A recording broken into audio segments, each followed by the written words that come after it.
One night I left from a meal and there was a homeless man asking people for money outside of our center. And I said to him, I have some sandwiches I could give to you. And he said, I don't want your sandwiches. I walked away thinking that this guy doesn't want my food. All he wants is money. He's probably not even hungry, or he's going to use the money on drugs or alcohol or something like that. And I caught myself in my thoughts.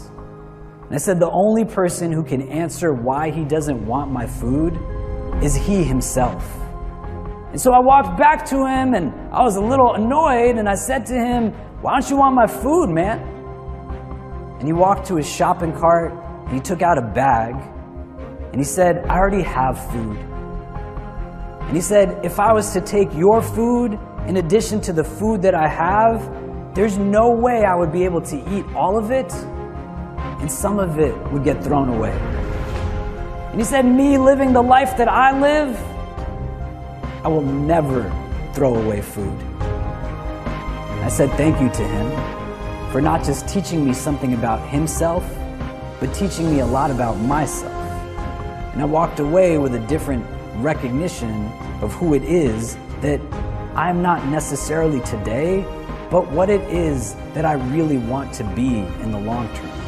Society teaches us to look at ourselves a lot, but not really look for ourselves. You just think about how much time you spent in front of a mirror, how much time you spent in terms of the care of your physical, your external, to fit into boxes that people place you in that you might not even know you're in, but you're trying to fit into somebody else's standard of who you're supposed to be. Where you have people who are definitely making the world a much dirtier place.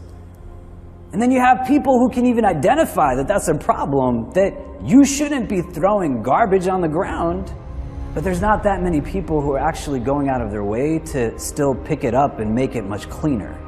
And I think where we transition into that third place, that says that it's not just enough to say that something that is not good is not good, because you can say that that's wrong, but what are you doing that's right? What are you doing to add something that's just positive?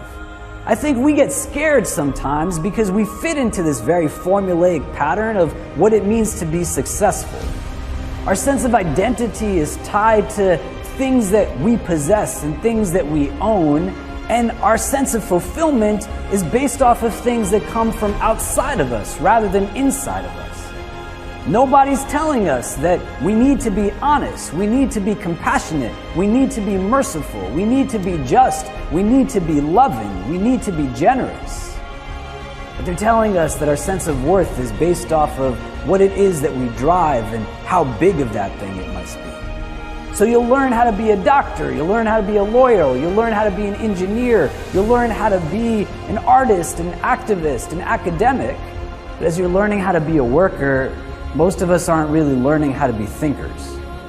We're not engaged in spaces where we're understanding why do we love what we love, or why do we hate what we hate, or why do we desire the things that we desire. And your story is not your story when you force yourself to become someone else's story. You are where you're coming from, and you are where it is that you're going to. The only person you need to compare yourself today to is the person you were yesterday. And if you want to have a competition with anybody, then make it between those two people. You'll find yourself in a space where the person you are today is no longer afraid to meet the person that you can become tomorrow.